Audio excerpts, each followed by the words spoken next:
मंच पर उपस्थित मध्य प्रदेश सरकार के सभी माननीय अधिकारीगण, इस अवसर पर अलग अलग क्षेत्र से आए हुए निवेश क्षेत्र की स्वनामधन्य हस्तियां, ऑस्ट्रेलिया की हमारी अपनी राजनयिक परिवार से वो भी हमारे हिस्सा बनी है। आपका भी वंदन है, अभिनंदन है। मध्य प्रदेश सरकार के माध्यम से कर्नाटक आकर के आज के इस दौर में जब आपसे मैं बात कर रहा हूं तो कर्नाटक के हम सब बेंगलोर की इस वर्तमान की दशा के लिए जिन्होंने अपना खून पसीना एक करके भारत का मान बढ़ाया, सम्मान बढ़ाया, ऐसी सारी हस्तियां बैठी है। मैं आपका वंदन करता हूं, अभिनंदन करता हूं।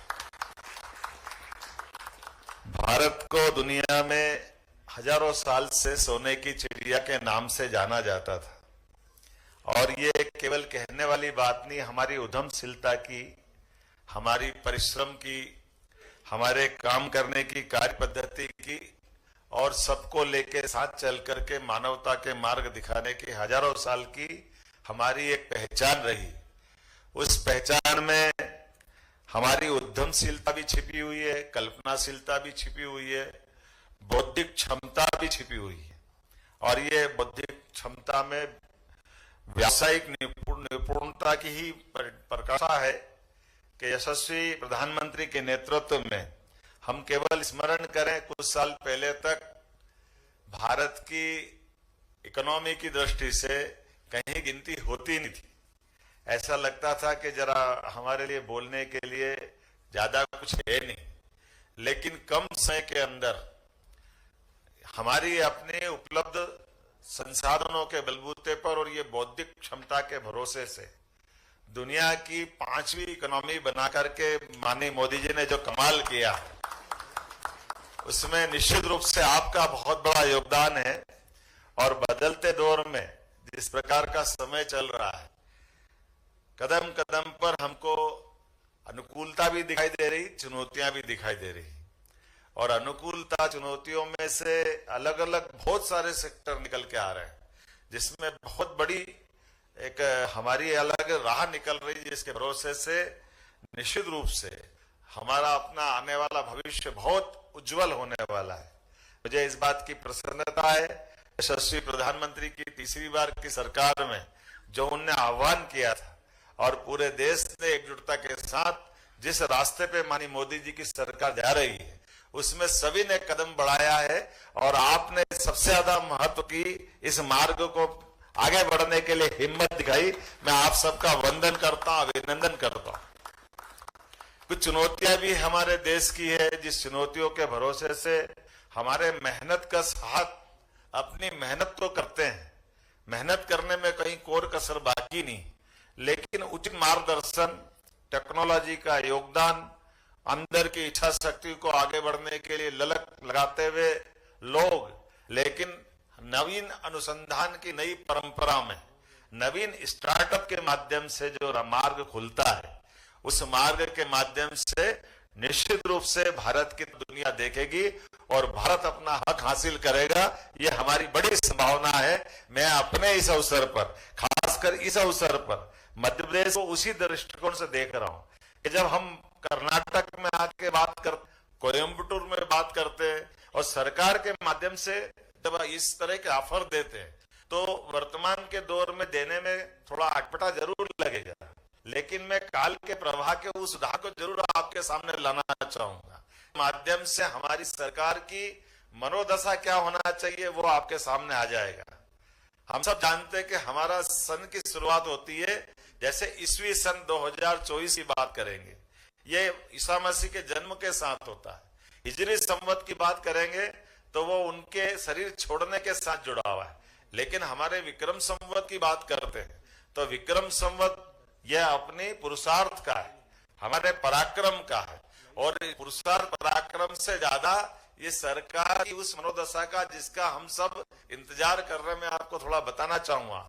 विक्रम संवत 2081 चल रहा है, अर्थात ये विक्रम संवत 2081 नया साल हमारा जो होता है वो नया साल का परिवर्तन कैसे होता है मैं उस इतिहास पे ले जाना चाहूंगा। विक्रम संवत विक्रमादित्य ने रोम के तक जाकर के देश के आक्रांताओं को मार मार के छोड़ा था, जिन्हें हमारे देश पे शकों ने कब्जा किया ऐसा माना जाता है। लेकिन उसको हटाने के बाद एक बार फिर देश अपने पैरों पे खड़ा हो, देश का हर आंगन, हर घर, हर जगह हमारी अपनी जो पुरानी स्थिति है उसको बहाल करे। तो विक्रमादित्य ने जब हमारे यहाँ संवत की प्रारंभ करने की पद्धति क्या है ये केवल बताना चाहूंगा।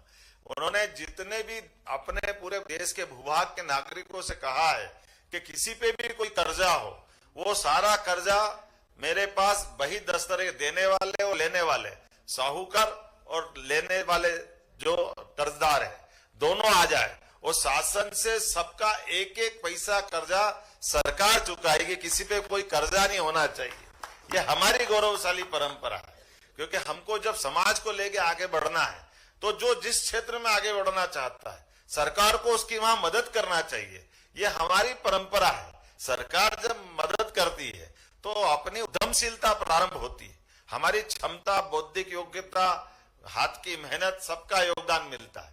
और ये विक्रम संवत में मैंने बताया कि विक्रमादित्य ने अपने पास कितना धन देने का मन बनाया होगा, अंदाज लगा सकते हैं, जो पूरे देश का कर्जा चुकाने की हिम्मत रखे। लेकिन ये तो आधा बता रहा हूं, आनंद तो तब और आएगा कि विक्रमादित्य ने उतना ही नहीं किया और लोगों ने कहा कि ये तो हमने पुराने कर्जे चुकाने में चला गया, अब आगे कल फिर काम करेंगे फिर कर्जे हो जाएगा।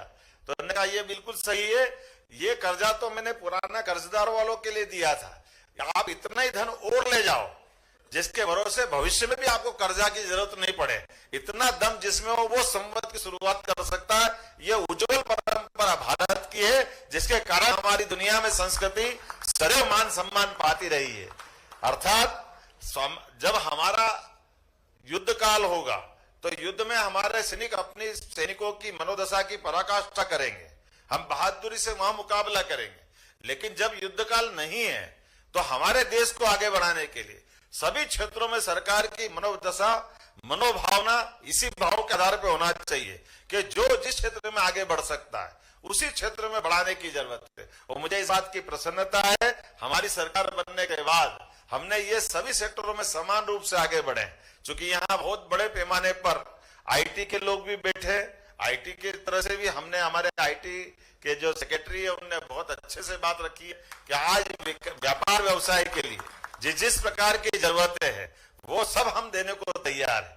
मगर परमात्मा ने हमको अगर बेंगलोर में इस लायक बनाया है तो बेंगलोर में ही नहीं रुकना है, आपको पूरे देश और दुनिया में आगे तक छाना है। तो मध्य प्रदेश भी रास्ते में आता है, मध्य प्रदेश आपको बुला रहा है, आपको आमंत्रित कर रहा है।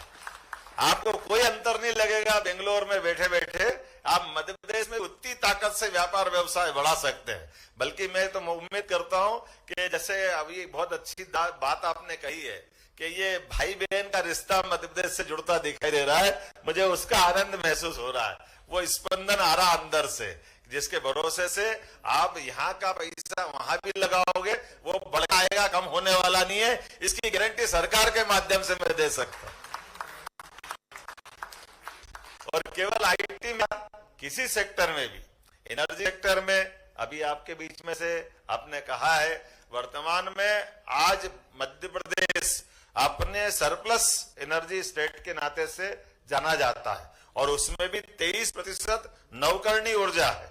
हमारे अपने परंपरागत स्रोत के बजाय ये जो हमारी नवकरणीय ऊर्जा की जो महत्ता है और उससे भी आगे जाए, कौन सा सेक्टर है?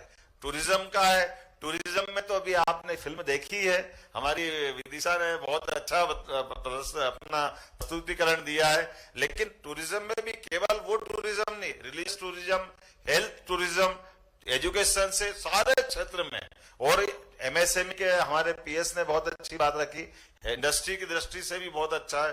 फूड इंडस्ट्री की भी बात करें तो जैसे आपने बताया कि अब ये धान का कटोरा देश का हो गया है, मध्य प्रदेश अपने यहाँ अपनी पहचान इस नाते से बना रहा है कि सर्वाधिक एग्रीकल्चर ग्रोथ रेट कहीं की है तो मध्य प्रदेश की है। और हम अपने भारत सरकार के अंदर भी एफसीआई को पूरे देश में सर्वाधिक गेहूं की सप्लाई कोई करता है तो हमारा अपना मध्य प्रदेश करता है। और केवल गेहूं नहीं, दलहन उत्पादन में भी उतनी आगे है और बल्कि आगे बढ़े तो हमारा अपना हॉर्टिकल्चर सेक्टर भी बड़े पैमाने पर आज जितनी अपनी उत्पादन क्षमता है अपने उस छोटे स्त्राल में बहुत तेजी से आगे बढ़ा है। तो बहुत बड़ी संभावना है।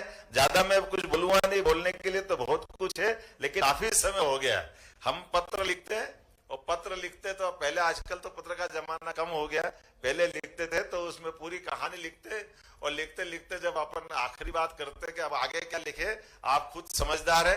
उम्मीद करता हूं कि मेरी बात आप समझेंगे। बहुत बहुत धन्यवाद।